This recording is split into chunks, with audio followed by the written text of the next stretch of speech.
Assalamualaikum warahmatullahi wabarakatuh. Shalom, salam sejahtera bagi kita semua.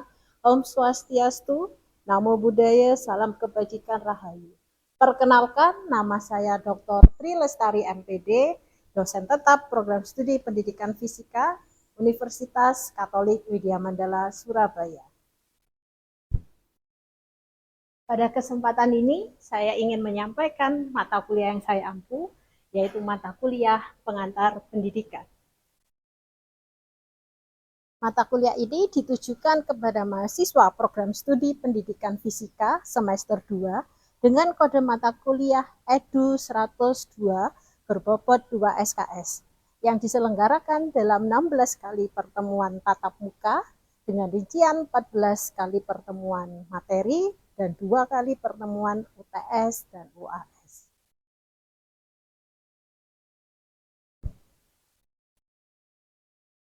Mata kuliah pengantar pendidikan memberikan landasan konseptual dan praktis kepada mahasiswa mengenai dunia pendidikan. Materi perkuliahan ini meliputi kajian tentang teori-teori pendidikan, hakikat peserta didik sebagai individu yang berkembang secara holistik, serta sistem pendidikan nasional sebagai dasar penyelenggaraan pendidikan di Indonesia. Mahasiswa juga diarahkan untuk mengkaji secara kritis berbagai permasalahan dan isu-isu aktual dalam pendidikan melalui analisis kasus yang konseptual. Selain itu, mata kuliah ini menekankan pentingnya pengembangan sikap profesional dalam melalui diskusi aktif, kolaborasi, dan tanggung jawab akademik dalam merumuskan inovasi-inovasi pendidikan yang relevan dengan kebutuhan zaman.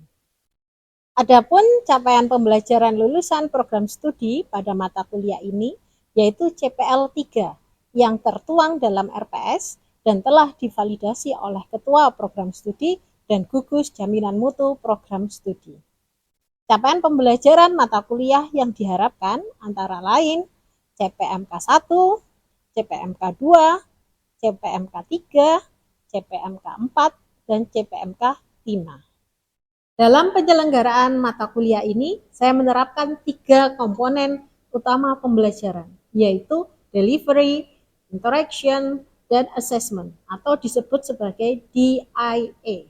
Pada aspek delivery, saya menyediakan rencana pembelajaran semester atau RPS dan materi perkuliahan yang dapat diakses serta diunduh oleh mahasiswa melalui siakat. Dalam mendukung proses tersebut, saya memanfaatkan berbagai media pembelajaran seperti video, media digital, kuis interaktif, serta presentasi yang dirancang menggunakan Canva, sehingga suasana belajar menjadi lebih bermakna dan menarik. Pada aspek interaction, pada mata kuliah ini melibatkan komunikasi 2 arah antara dosen dan mahasiswa yang berupa diskusi, tanya jawab, kolaborasi, dan refleksi bersama. Pada aspek assessment ataupun sistem penilaian yang saya lakukan pada mata kuliah ini mencakup asesmen formatif untuk penilaian proses yang dilakukan melalui kuis, tugas, proyek individu, dan kelompok, serta penilaian sikap dan keterampilan sesuai dengan RPS. Selanjutnya, asesmen sumatif untuk penilaian akhir berupa UTS dan UAS. Model pembelajaran yang digunakan dalam mata kuliah ini adalah problem-based learning dengan metode tanya jawab, presentasi, kolaborasi kelompok, dan respon kreatif. Referensi yang saya gunakan dalam mata kuliah ini ada berupa buku referensi, karya ahli, serta artikel jurnal bereputasi yang memiliki nilai kebaruan supaya mahasiswa mampu mengikuti perkembangan ilmu pengetahuan dan teknologi masa kini.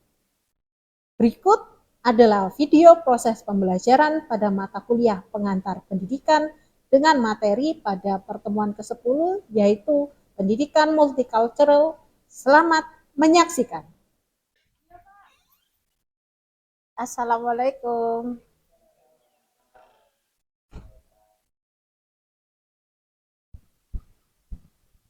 Selamat pagi anak-anak. Pagi Bu. Gimana keadaannya hari ini? Sehat. Sehat. Alhamdulillah. Ya, kita kita hari ini akan belajar tentang pengantar pendidikan ya. Tapi sebelumnya kita berdoa terlebih dahulu, minta tolong Charles untuk memimpin kita dalam doa.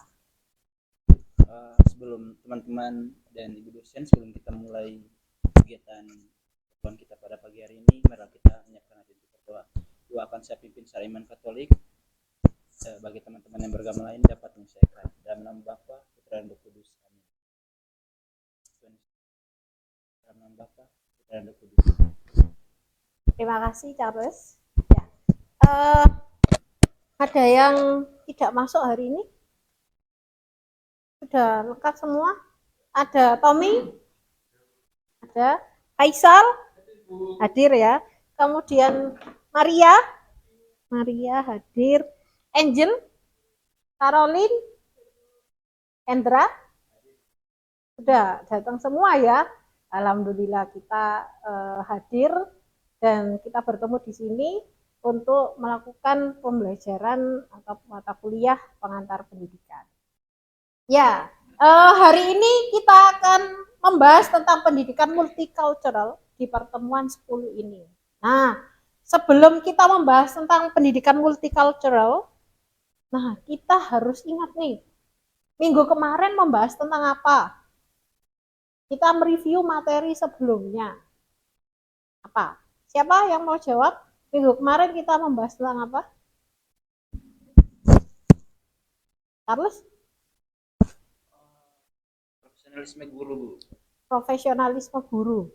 Mungkin ada yang mau melengkapi? Silahkan. Guru, profesional, dan hakikat peserta didik. Nah, dalam materi minggu kemarin kita membahas tentang apa aja? Dalam guru profesional dan hakikat peserta. 4 kompetensi guru. Nah, apa saja? Ada pedagogi, kemudian profesional, sosial, kepribadian. Nah, gitu dong, ingat ya. Tetapi ini berita yang saya ambil di dalam web begitu ya.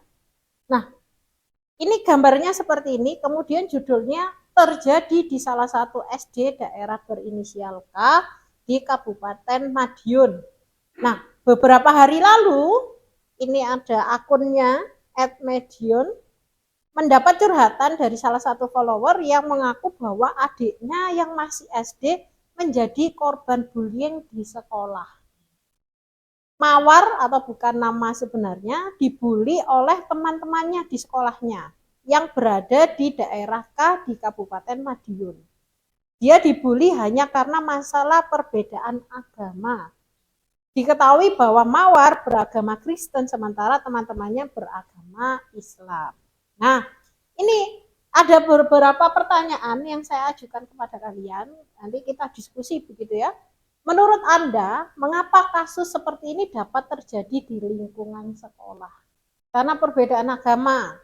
Kemudian menurut kalian, apakah pembelajaran di sekolah selama ini sudah mengajarkan penghargaan terhadap keberagaman antar gurunya, guru dengan siswa, dan guru antar guru berarti bisa memberikan contoh begitu ya kepada siswa agar apa? Agar mereka juga mengetahui bahwa keberagaman itu sangat penting, begitu kan? Kemudian mengapa pendidikan multicultural menjadi penting untuk diterapkan di sekolah-sekolah Indonesia? Agar tidak terjadi bullying. Kemudian ya, jadi Indonesia ini kan terkenal dengan budaya yang beragam, agama yang beragam juga, sukunya juga banyak sekali. Nah, ini yang membuat perbedaan yang ada di Indonesia, begitu kan? Sehingga di sekolah harus apa? Disosialisasikan. Siswa-siswa diberitahu begitu bahwa keberagaman ini justru akan apa? Memberikan hal yang luar biasa untuk kita di Indonesia semakin kuat begitu kan karena keberagaman. Kemudian yang pertanyaan terakhir, bagaimana cara menciptakan lingkungan belajar yang menghargai perbedaan suku, agama, budaya, bahasa maupun latar belakang peserta didik. Karena guru sebagai role model. Hari ini kita akan belajar tentang pendidikan multikultural dengan tujuan pembelajarannya yaitu mahasiswa mampu mengidentifikasi konsep dan prinsip pendidikan multicultural. Ya. Kemudian yang kedua, mahasiswa mampu menganalisis nilai-nilai pendidikan multicultural dalam pembelajaran. Yang ketiga, mahasiswa mampu menganalisis implementasi pendidikan multicultural dalam praktek pembelajaran. Dan yang keempat adalah mahasiswa mampu menyimpulkan tantangan dan strategi penerapan pendidikan multicultural dalam konteks pendidikan. Ya, ini kita akan belajar untuk hari ini tujuannya ya. Nah, tadi kita sudah membahas tentang artikel yang membahas mengarah ke bullying dan adanya perbedaan. Nah, sebenarnya pendidikan multicultural itu sendiri apa sih? Jadi, ada yang mau jawab? Mungkin saya Bu. Oh iya, silakan Tommy. Kalau menurut saya mungkin pendidikan yang menerapkan keberagaman budaya. Oke, keberagaman budaya. Mungkin ada yang mau jawab lagi yang lain? Ya Bu. Oke, Angel, silakan Angel. Jadi nggak hanya keberagaman budaya tapi juga suku, agama, ras juga. Oke, ya terima kasih Angel. Jadi dari jawaban kalian tadi dari Tommy dan Angela, nah tadi pendidikan multicultural adalah keberagaman pendidikan dengan keberagaman budaya, kemudian ditambahkan Angel suku, agama dan ras begitu. Nah, itulah yang terjadi di Indonesia. Kebanyakan di sekolah-sekolah juga menerapkan seperti itu. Sama seperti di kelas ini. Ya kan? Saya pakai hijab. Mungkin ada yang bisa angkat tangan yang agama Islam siapa? Oke, ketiga begitu ya. Agama Katolik ada 3 juga. Agama Kristen berdua. Nah, di sini aja kita sudah menerapkan pendidikan multicultural dengan perbedaan agama di antara kita. Nah, kalau tempat tinggal asal ya, ada yang dari luar Jawa mungkin berdua. Yang sisanya berarti dari Jawa semua. Nah, di sini juga kita menerapkan tidak hanya agamanya yang berbeda, tetapi suku juga berbeda. Nah, tidak usah jauh-jauh kita melihat ke tempat yang lain, tapi di kelas kita sendiri saat ini sudah menerapkan pendidikan multicultural. Begitu. Ada yang mau bertanya? Tidak? Cukup? Kita lanjut ya. Multicultural education is one of the alternative to integrate diversity in Indonesia. Multicultural education and implementation is a strategy based on the concept of diversity that exists in society, particularly that of the learners either in the form of ethnic, cultural, language, religion, social status, age, gender, or capabilities. Ya, jadi pendidikan multicultural adalah salah satu alternatif untuk mengintegrasikan keberagaman di Indonesia. Gitu ya. Pendidikan multicultural dan pelaksanaannya merupakan strategi yang didasarkan pada konsep keberagaman yang ada di dalam masyarakat, khususnya peserta didik, baik berupa suku, budaya, bahasa, agama, status sosial, usia, jenis kelamin, atau kemampuan. Jadi ini yang sudah diterapkan. Nah, sesuai kan yang kita bahas tadi, apa sih pendidikan multicultural tadi? Nah, ini saya ambil dari sumbernya. Kita memasuki bagian mengorganisasi. Jadi kalian ini bertuju akan saya bagi menjadi 3 kelompok begitu. Jadi ada yang 2, ada yang 3 ya. Nah, kita memanfaatkan apa yang ada di web begitu ya. Saya kebetulan pakai web Rako Tools. Nah, ini untuk membagi kalian menjadi 3 kelompok begitu. Sudah keluar ya. Tim 1 Angela, Charles, dan Faisal. Nah, yang biru itu sudah ditentukan ketuanya, begitu ya. Kemudian tim 2 Maria dan Caroline, tim 3 Tommy dan Endra. Setelah ini saya akan bagi studi kasus sesuai dengan tim masing-masing, gitu ya. Yang pertama ini studi kasus untuk tim 1 ya. Jadi dicek ya. Yang keluar ini untuk tim 1.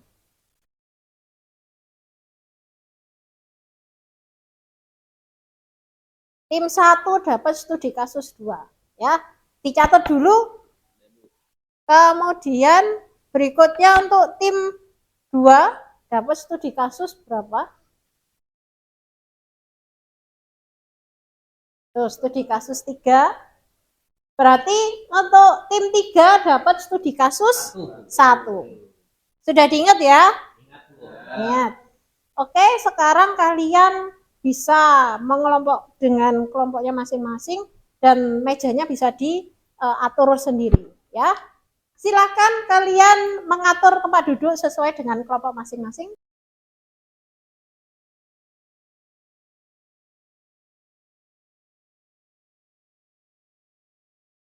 Kalian sudah duduk di tempatnya masing-masing dengan kelompok ya? Sudah. Nah, sekarang saya akan jelaskan aturan kerja kelompok ya. Jadi pengelompokan ini tujuannya yaitu menganalisis studi kasus masing-masing sudah dapat begitu dengan menggunakan konsep, prinsip dan nilai-nilai pendidikan multikultural, kemudian menyusun solusi yang realistis berdasarkan kajian teori. Nah, aturannya setiap kelompok memperoleh satu studi kasus yang berbeda. Jadi kelompok 1, 2, dan 3 studi kasusnya berbeda. Jadi enggak bisa untuk melihat begitu ya. Kemudian seluruh anggota kelompok wajib membaca studi kasus secara mandiri sebelum diskusi dimulai. Jadi dipahami dulu, itu studi kasus kan sudah dapat masing-masing ya. Nah, dipahami kemudian baru nanti diskusi ya. Kemudian diskusi dilakukan secara kolaboratif. Setiap anggota harus memberikan pendapat, ide, atau hasil analisis. Jadi kemudian pembagian tugas dalam kelompok harus jelas. Kan sudah ada ketuanya masing-masing. Ketua bertugas untuk menjelaskan atau membagi kepada anggota yang lain tugasnya apa. Kemudian selama diskusi mahasiswa diperbolehkan menggunakan buku, jurnal, atau sumber ilmiah lain sebagai referensi. Jadi kalian juga bisa menggunakan gawai ya, kalian bisa menggunakan teknologi yang ada di HP begitu, kalian manfaatkan. Kemudian setiap kelompok wajib membuat mind map sebagai ringkasan analisis sebelum menyusun hasil diskusi. Jadi ya hasil diskusi yang kalian masing-masing kelompok itu kalian masukkan ke dalam apa mind mapping di kertas yang ada di situ yang sudah dibagi. Jelas sampai sini? Kemudian hasil diskusi dipresentasikan di depan, kemudian akan kita lanjutkan dengan sesi tanya jawab. Itu tadi aturan kerja kelompok ya. Nah, berikutnya saya akan menjelaskan tentang asesmennya ya. Jadi di sini ada beberapa komponen. Yang pertama proses diskusi. Nah, bobotnya 20% ya. Kemudian komponen mind map ada 20%. Kemudian analisis tadi 40% dan presentasi 20%. Nah, totalnya 100%. Nah, ini kalian ingat ya. Jadi ini akan menentukan nilai kalian dalam kelompok ini tadi. Mana? Ada yang ditanyakan? Sudah jelas? Bu, saya ingin tanya. Oh ya, Indra. Terkait artikelnya kan saya sudah baca. Ya. Terus kami masih bingung membuat apa namanya mind map-nya. Saya kira gambaran mapnya gimana? Oke. Ya, pernah melihat tentang mind map begitu ya? Ya. Nah, nanti kalian bisa mendesainnya sekreativitas kalian. Nah, tetapi yang kalian dapatkan di sini itu apa saja? Misalnya masalahnya apa begitu. Kemudian apakah ada solusi dari masalah tersebut di dalam artikel ini? Kemudian ada poin-poin apa misal tindak lanjut dan lain sebagainya. Nah, itu bisa dimasukkan ke dalam mind map begitu ya. Sudah ada gambaran? Sudah. Saya mau bertanya. Oh ya, Caroline, mau tanya apa? Jadi ini kan tentang sekolah yang mengadakan sebuah festival budaya gitu kan, Bu. Tapi Ya. kan di tahun mereka festivalnya sudah berjalan. Tapi untuk festival yang tahun berikutnya mereka itu kayak belum menemukan keputusan untuk studi kasus ini. Tapi menurut dari pendapat berdiskusi dari aku sama Maria itu, kami setuju kalau dari tahun berikutnya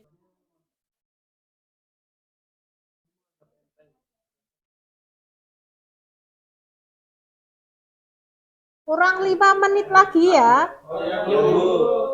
Sudah selesai semua? Sudah, mantap. Nah, setelah ini kalian akan presentasi setiap kelompok. Nah, yang maju ini akan saya undi ya. Ini kita akan putar begitu. Yang maju duluan tim siapa? Tim 2. Kita putar semuanya dulu ya. Tim 2 yang pertama, kemudian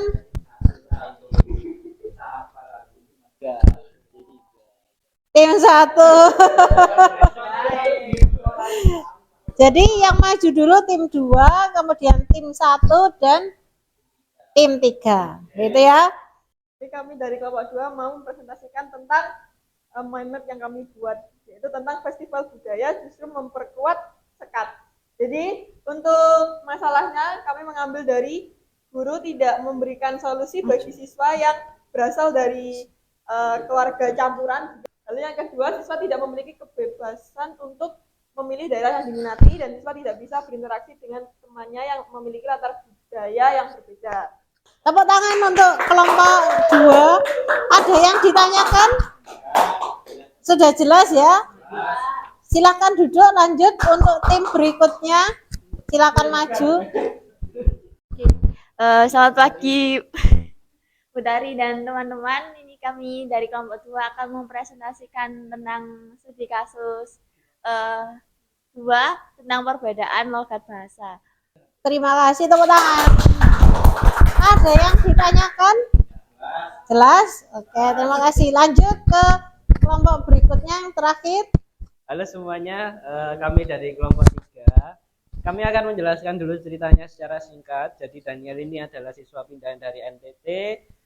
Dia ingin mencari kelompok dan guru memberikan kesempatan untuk siswanya memilih kelompoknya secara bebas. Dan Daniel ini istilahnya ditelantarkan. Ada tambahan? Tidak ada? Tepuk tangan untuk kelompok 3. Terima kasih. Ya, dari hasil presentasi yang kalian lakukan ini tadi, itu sudah mencakup apa bentuk masalah yang terjadi, sudah kalian jelaskan tadi. Kemudian siapa saja yang terlibat dan penyebabnya, kemudian sebagai penguatan begitu. Kalian tadi sudah mencari sendiri begitu ya, sesuai dengan kelompok masing-masing. Kalian sudah bereksplorasi penguatan untuk kalian. Jadi prinsip-prinsip pendidikan multicultural itu ada beberapa. Yang pertama, kesetaraan hak belajar. Semua orang pasti punya hak untuk belajar begitu ya. Itu tertuang dalam undang-undang juga. Nah, untuk yang berikutnya, nilai-nilai pendidikan multikultural. Nah, ini ada beberapa. Jadi ada toleransi, empati, implementasinya dalam pembelajaran. Yang pertama menggunakan contoh dari berbagai budaya. Ada pertanyaan sampai sini? Tidak? Nah, kemudian tantangan yang kedepannya adalah stereotip budaya. Strategi dan solusi, ini pembelajaran kolaboratif yang sudah kalian lakukan tadi, heterogen. Kemudian refleksi, nah, kita harus sebagai manusia, sebagai masyarakat Indonesia merefleksikan masing-masing pada diri kita. Apakah kita sudah menerapkan toleransi? Apakah kita sesuai dengan prinsip-prinsip multicultural? Caranya bagaimana? Ya, menumbuhkan sikap saling menghargai satu sama lain. Kemudian membangun lingkungan belajar yang inklusif. Kesimpulan kita hari ini. Silakan, ada yang mau membacakan?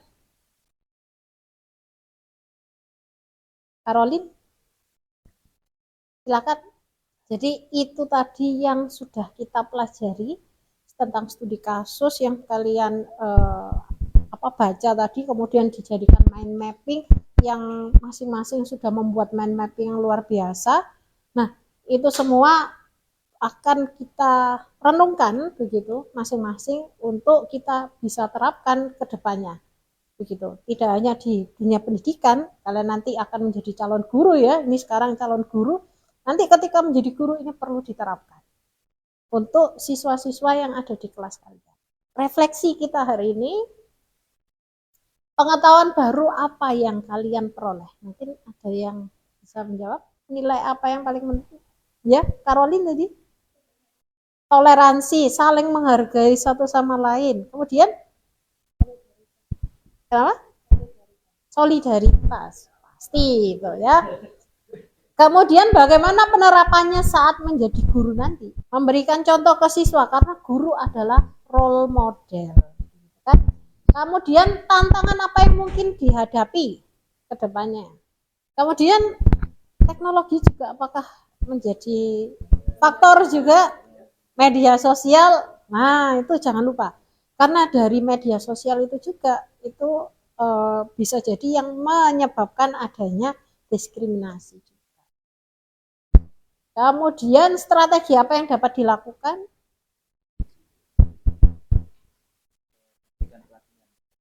Pada guru,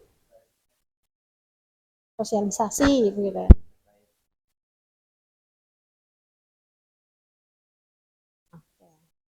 Ya, luar biasa sekali kalian hari ini. Tepuk tangan dulu, kita menghargai satu sama lain karena sudah bekerja keras hari ini. Diingat ya, materi kita hari ini, materinya sudah ada di Siakat. Kemarin sudah pada lihat belum? Sudah kan? Pastinya sudah pada lihat, makanya bisa mengerjakan dengan baik. Ya, kita akhiri pembelajaran kita hari ini. Sebelum kita akhiri, kita berdoa terlebih dahulu. Doa dipimpin oleh Saudari Caroline.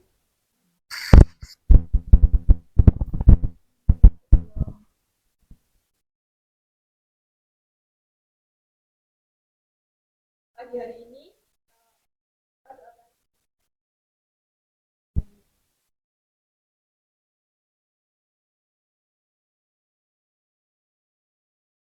Terima kasih.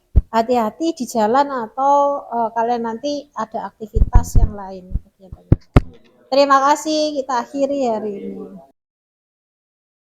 Sekian video rekaman proses pembelajaran untuk mata kuliah pengantar pendidikan pada program studi pendidikan fisika Universitas Katolik Widya Mandala Surabaya. Video ini digunakan sebagai salah satu syarat penyusunan dokumen pernyataan diri dosen dalam unjuk kerja Tridharma Perguruan Tinggi atau PDD UKT-PT. Semoga dengan adanya video ini bisa menjadi pertimbangan yang baik dalam proses penilaian sertifikasi dosen gelombang 1 tahun 2026. Akhir kata, saya ucapkan terima kasih. Wassalamualaikum warahmatullahi wabarakatuh. Shalom, salam sejahtera bagi kita semua. Om Swastiastu, Namo Buddhaya, salam kebajikan, Rahayu.